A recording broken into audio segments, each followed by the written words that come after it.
अस्सलाम वालेकुम मतियुल्लाह जान MJ TV। सुप्रीम कोर्ट में चीफ जस्टिस काजी फ़ायज़ ईसा हर रोज़ एक नई तारीख रकम करते हैं और आज के दिन उन्होंने साबिक़ वज़ीर-ए-आज़म ज़ुल्फ़िकार अली भुट्टो को सुप्रीम कोर्ट से दी गई सज़ाए मौत के हवाले से एक सदारती रेफरेंस पर एक 9 रुकनी बेंच तश्कील दे दिया है। और ये 9 रुकनी बेंच लार्जर बेंच है और ये आइंदा हफ्ते उस सदारती रेफरेंस की समाअत करेगा जो सदारती रेफरेंस आज से तकरीबन 11 साल पहले सदर आसिफ अली ज़रदारी ने, बल्कि 12 साल पहले सदर आसिफ अली ज़रदारी ने सुप्रीम कोर्ट को भेजा था। उस वक्त चीफ जस्टिस इफ्तिखार मोहम्मद चौधरी होते थे और सदर आसिफ अली ज़रदारी ने सुप्रीम कोर्ट से मुख्तसरन ये कहा था कि जो 1979 में जनरल ज़िया-उल हक के ज़ेर कंट्रोल सुप्रीम कोर्ट ने ज़ुल्फ़िकार अली भुट्टो को एक मशकूक और पुरअसरार कत्ल के मुकदमे में सज़ाए मौत सुनाई थी और फिर 1979 में उस पर अमल दरामद भी हो गया था, उन्हें फांसी चढ़ा दिया गया था। उस फ़ैसले को आज तक जो अदालती कत्ल के नाम से तारीख़दान याद करते हैं, तो सुप्रीम कोर्ट को अपने उस फ़ैसले पर नज़रसानी करनी चाहिए और ये वजाहत करनी चाहिए क्या वो कानूनी और आइनी फ़ैसला था या वो जनरल ज़िया-उल हक के दबाव में फ़ैसला दिया गया था। तो आज जो 9 रुकनी बेंच तश्कील दिया है चीफ जस्टिस काजी फ़ायज़ ईसा और मेरे ख़्याल में उनके साथ जो 2 सीनियर तरीन जजेस हैं, जस्टिस सरदार तारिक मसूद और जस्टिस एजाज़ुल एहसन, इन तीनों जजों की कमेटी पर जो बनाई गई थी प्रैक्टिस एंड प्रोसीजर के तहत, बज़ाहिर ये उसी कमेटी का फ़ैसला है जिसके तहत ये 9 जजेस के नाम अब सामने आए हैं जो एक तारीख़ी गलती जो पाकिस्तान की अदलिया से हुई थी उसको बज़ाहिर दुरुस्त करने की कोशिश करेंगे। ये जो 9 जजेस हैं इनकी सरबराही ख़ुद चीफ जस्टिस काजी फ़ायज़ ईसा करेंगे। उसके बाद सीनियर तरीन जज, सीनियर प्यूनी जज जो हैं सुप्रीम कोर्ट के इस वक्त जस्टिस सरदार तारिक मसूद हैं, वो हैं इस बेंच में शामिल। और जस्टिस सैयद मंसूर अली शाह हैं, जस्टिस याहिया आफरीदी हैं, जस्टिस अमीनुद्दीन ख़ान हैं, जस्टिस जमाल ख़ान मंदोखेल हैं, जस्टिस मोहम्मद अली मज़हर हैं, जस्टिस सैयद हसन अज़हर रिज़वी हैं और जस्टिस मुसर्रत हिलाली। अब सवाल ये पैदा होता है कि ये 9 जजेस का बेंच क्यों मुकर्रर किया गया है। ये 5 भी हो सकते थे, 3 भी हो सकते थे।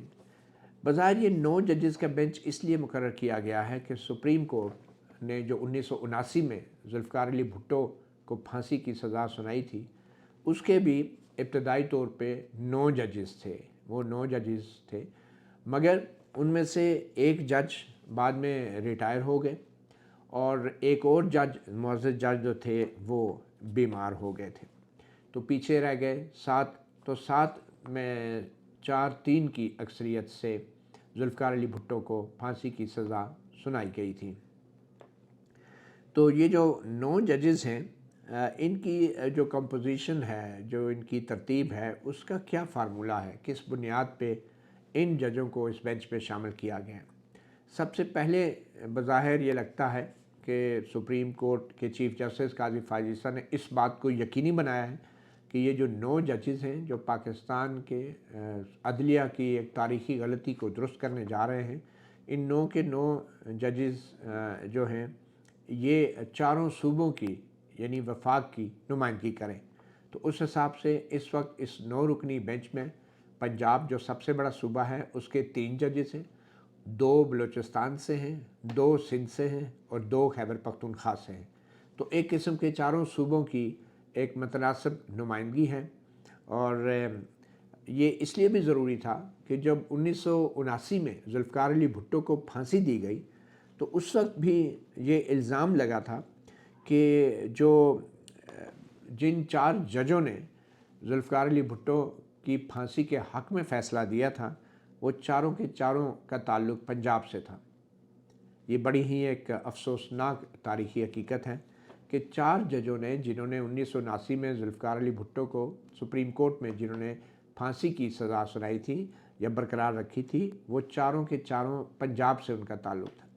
और जिन 3 जजों ने ज़ुल्फ़िकार अली भुट्टो की फांसी की सज़ा की मुखालफत की थी, उनमें एक जस्टिस दोराब पटेल थे, उनका ताल्लुक़ बलूचिस्तान से था, एक जस्टिस सफदर शाह थे, उनका ताल्लुक़ खैबर पख्तूनख्वा से था, और एक जस्टिस मोहम्मद हलीम थे, उनका ताल्लुक़ सिंध से था। यानी कि खैबर पख्तूनख्वा, बलूचिस्तान और सिंध के जो 3 सुप्रीम कोर्ट के जजेस थे, उन्होंने जुल्फ़िकार अली भुट्टो को फांसी देने की मुखालफत की थी, और जो 4 जजेस थे वो चारों पंजाब से थे, और उन चारों ने, पंजाबी जजों ने या पंजाब के जजों ने जुल्फ़िकार अली भुट्टो को फांसी की सज़ा दी, और उस फांसी पे अमल दरामद हो गया, जुल्फ़िकार अली भुट्टो को फांसी पे चढ़ा दिया गया। और यही वो वजह है कि आज तक सिंध के अंदर भुट्टो की जो वारिस पाकिस्तान पीपल्स पार्टी है, उसका एक स्ट्रॉन्ग होल्ड है, और उस स्ट्रॉन्ग होल्ड और पीपल्स पार्टी का जो ये किला है सिंध, उसकी सबसे बड़ी वजह यही है कि आज भी सिंध के लोग और सिंध के अवाम और बजा तौर पे ये समझते हैं कि पंजाब के जजों ने उनके सिंध के एक लीडर को फांसी पे चढ़ा दिया। ये बड़ा ही एक बदकिस्मत तारीख़ी हकीकत है, बड़ी ही तल्ख़ और दर्दनाक तारीख़ी हकीकत है। तो इस वजह से अब की बार जो 9 रुकनी बेंच बना है, इस बात को यकीनी बनाया गया है कि चारों सूबों की उसमें नुमाइंदगी हो, और उसके अंदर कोई ये तासुर ना मिले कि किसी एक सूबे की अक्सरियत है। अब आप देखें कि जो 9 रुकनी बेंच था 1979 में जिसने भुट्टो को फांसी दी, उनमें से एक जज जस्टिस कैसर थे, उनको रिटायर होने दिया गया, और एक और जज थे, वो बाद में बीमार हो गए। मालूम नहीं क्यों बीमार हुए, उस वक्त भी इस तरह की पुरअसरार बीमारियां तो डेफिनेटली होती होंगी। तो पीछे 7 रह गए, और 7 में से जो अक्सरियत फिर बन गई वो पंजाब के जजों की थी। होना तो ये चाहिए था कि उस वक्त भी चीफ जस्टिस को इस बात को यकीनी बनाना चाहिए था और नए जजों को तैनात करना चाहिए था कि ताकि तासुर न मिले कि अक्सरियत एक सूबे के जजों की है। तो इस 9 रुकनी बेंच में जो आज जस्टिस काजी फ़ाइज़ ईसा ने बनाया है, इसमें ये कहीं भी किसी सूबे की अक्सरियत नहीं है। जो पंजाब के 3 जजेस हैं वो 9 जजों के बेंच में अक्सरियत में हरगिज़ नहीं है। तो ये जो बेंच है 9 रुकनी बेंच एक सही मायनों में वफाकियत की अलामत है, और यकीनी तौर पे ये मामला जो है पूरे मुल्क का है, पूरी कौम का है, और ये वफाक का है और वफाक की सालमियत का है। और ये वो तारीख़ी गलती थी 1979 में जिसकी वजह से वफाक को शदीद नुकसान पहुँचा। वफाकियत के अंदर एतमाद करने वालों को, वफाकियत पे यकीन रखने वालों को शदीद नुकसान पहुँचा, और जिसके असरात हम आज भी सिंध के अंदर देखते हैं। तो इसलिए ये जो बेंच है इसमें मतनासिब नुमाइंदगी है चारों सूबों की भी। अच्छा, आपको याद होगा कि जो 1979 में जब जुल्फ़िकार अली भुट्टो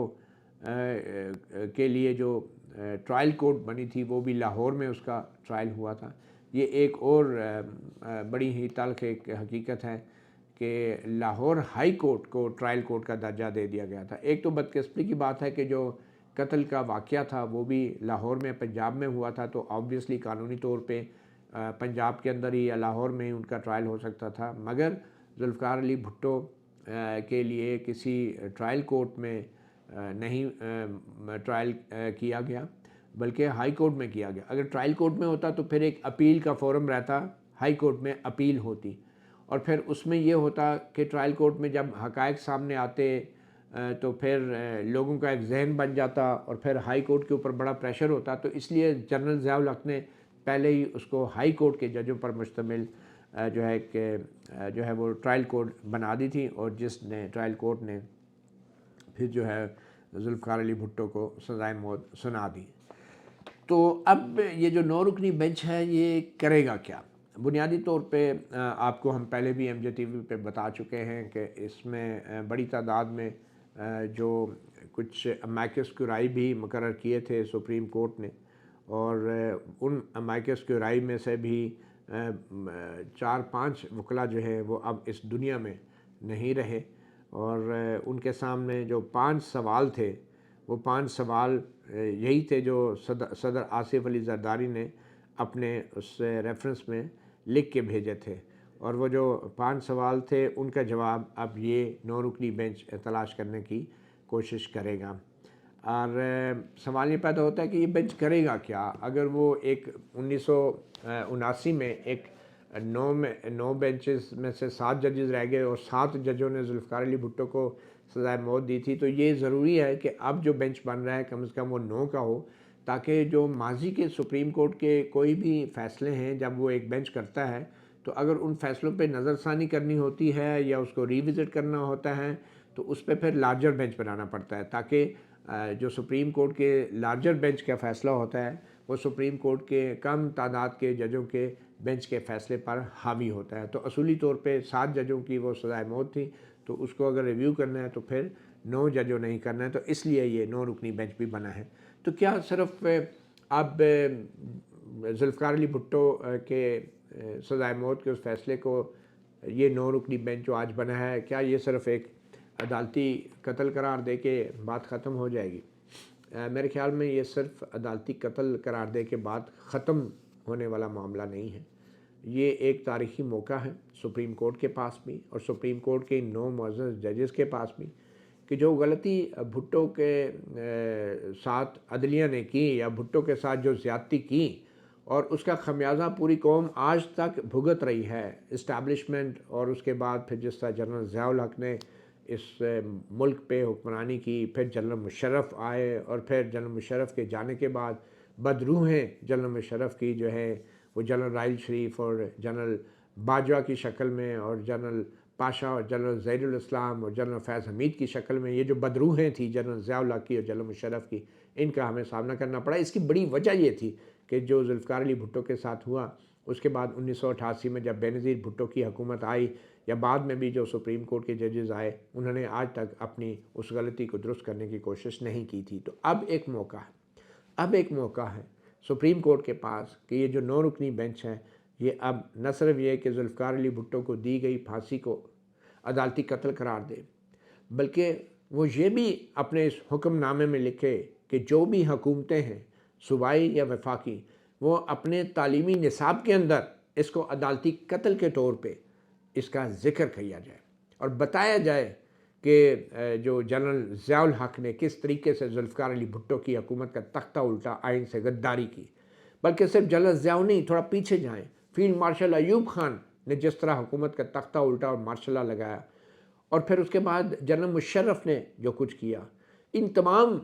اعلانیہ مارشل لاؤں کے خلاف کم از کم جو اعلانیہ مارشل لا تھے ان کے حوالے سے تو ہمیں تعلیمی نصاب میں سچ بولنا چاہیے، اور یہ سپریم کورٹ کا یہ 9 رکنی بینچ اپنے فیصلے میں اگر واضح کرے گا تو پھر ہم صحیح طور پہ بھٹو کے ساتھ کی گئی زیادتی کا ازالہ کر سکیں گے، کیونکہ بھٹو کے ساتھ جو کی گئی زیادتی ہیں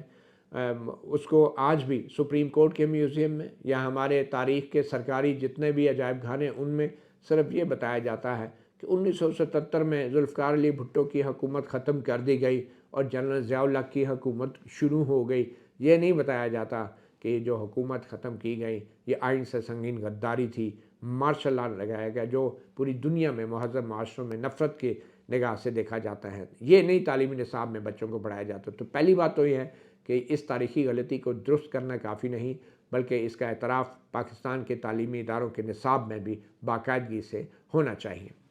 دوسری بات یہ ہے کہ جو لوگ ذوالفقار علی بھٹو کی پھانسی کے ذمہ دار ہیں، جنرل ضیاء الحق سے لے کے اس وقت ان کے جو قانون دان تھے، جن لوگوں نے اس کی پھانسی کے ڈیتھ وارنٹ پہ سائن کیے، دستخط کیے، جو بیوروکریٹ تھے، جو پولیس افسران تھے، ان ساروں کے ناموں کی ایک فہرست مرتب کر کے ان کو نیم اور شیم کیا جائے، تاکہ ہمارے معاشرے کو بتایا جائے کہ یہ وہ بدماش لوگ تھے جنہوں نے اس ملک کے ایک منتخب حکومت کو گرایا، اس سے بغاوت کی اور پھر ایک وزیر اعظم کو پھانسی پہ چڑھا دیا۔ پھر ان لوگوں کے بھی ناموں کی فہرست جاری کی جائے کہ جن لوگوں نے اس کیس میں گواہیاں دی، جن لوگوں نے وہ کیس تیار کیے، اور جن ججوں نے خاص طور پہ ذوالفقار علی بھٹو کو پھانسی کی سزا سنائی، ان ججوں کی جو تصاویر ہیں آج بھی بڑے احترام سے سپریم کورٹ کے میوزیم میں لکھی گئی ہیں، اور ان ججوں کا ذکر آج بھی پاکستان کی، مطالعہ پاکستان کی اور قانون کی تاریخ کی کتابوں میں بڑے احترام سے ان کا نام لیا جاتا ہے۔ ان تمام ججوں کا جو کردار ہے، شرمناک کردار ہے، اس کو بھی ہمارے تعلیمی نصاب میں بھی اور ہمارے تاریخ کے جو ایوان ہیں، جو عجائب گھر ہیں، جو میوزیم ہیں، وہاں بھی ان کی تصاویر کے نیچے لکھ دیا جائے کہ یہ وہ شخص تھا جس نے یہ گھناؤنا کردار ادا کیا ماضی میں۔ ان کی تصاویر کو، الٹا لٹکایا جائے۔ اب ظاہری بات ہے جو اس دنیا میں نہیں ہے ان کو تو الٹا نہیں لٹکایا جا سکتا، مگر ان کی تصاویر کو ضرور الٹا لٹکایا جائے، اور اس کا آغاز سپریم کورٹ خود اپنے میوزیم سے بھی کر سکتی ہیں۔ تو اس کے علاوہ پھر سپریم کورٹ ایک واضح فیصلہ دے کہ سویلین حکومتوں کا تختہ اعلانیہ یا غیر اعلانیہ طور پہ الٹنے والوں کی کیا سزا ہوگی۔ اور جو جنرل مشرف کے حوالے سے جو ابھی فیصلہ آیا ہے، جس کی اپیلیں بھی سپریم کورٹ میں زیر سماعت ہیں، تو جنرل مشرف کے حوالے سے ان اپیلوں کے اندر بھی الگ سے ایک فیصلہ آئے کہ جو کچھ جنرل مشرف نے کیا اور جو کچھ ان کو بچانے کے لیے کچھ ہائی کورٹ کے ججوں نے کیا، ان ججوں کا کیا کردار تھا، اس حوالے سے بھی سپریم کورٹ جو ہے اپنے فیصلوں میں تاریخ کو درست کر سکتی ہیں۔ میرے خیال میں چیف جسٹس قاضی فائز عیسیٰ اور ان کے ان ساتھی ججوں کے پاس ایک سنہری موقع ہے کہ وہ پاکستان کی ایک نئی تاریخ رقم کریں۔ وہ تاریخ نہیں جو فیلڈ مارشل ایوب خان کے دور میں بچوں کو بتائی گئی، یا جنرل ضیاء الحق کے دور میں لکھی گئی، یا جنرل مشرف کے دور میں پڑھائی گئی۔ وہ تاریخ جو ایک تلخ تاریخ ہے، اور وہ تاریخ کہ جس سے ہماری آنے والی نسلیں سیکھیں گی۔ مطیع اللہ جان MJ TV سے اتنا ہی، اجازت دیجیے، اللہ حافظ۔